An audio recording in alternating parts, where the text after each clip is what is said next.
আজকে আমি আপনাকে দুটো টেকনিকের কথা বলবো, যেটা সারাদিনে যখনই সময় পাবেন তখনই করা শুরু করুন। দেখবেন জীবনে একটা আমূল পরিবর্তন আসবে। 21 দিন পরেই দেখবেন জীবনে অনেক পরিবর্তন হয়ে গেছে। টেকনিক্সটা কি? যখনই আপনার পেটটা খালি থাকবে, মানে আপনি যখনই মনে করছেন যে আপনার পেটটা খালি আছে, তখনই ডিপ ব্রিদিং স্টার্ট করুন। ডিপ ব্রিদিং করলে কি হয় না, প্যারাসিম্পেথিক নার্ভাস সিস্টেমটা অ্যাক্টিভেট হয়। এই ডিপ ব্রিদিংটা কী করে করবেন?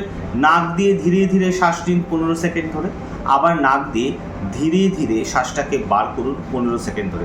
এরকম যখনই সময় পাবেন 3 বার 4 বার 5 বার, দেখবেন একটা আমূল পরিবর্তন জীবনে আসবে। তার সঙ্গে কী করবেন?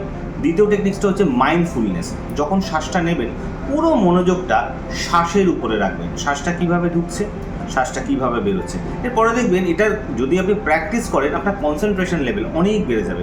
আপনি যেটা দেখছেন, দেখবেন কারোর কথা শুনছেন, কোনো কিছু পড়ছেন, তাতে কনসেন্ট্রেশন অনেক হেভি ইমপ্রুভ হয়ে গেছে। আপনি এই দুটো টেকনিক যখনই সময় পাবেন করে দেখবেন কেমন আপনি উপকার পাচ্ছেন। অবশ্যই আমাকে কমেন্টস করতে ভুলবেন না। নিজে ভালো থাকুন, অন্যকে ভালো রাখুন। নমস্কার।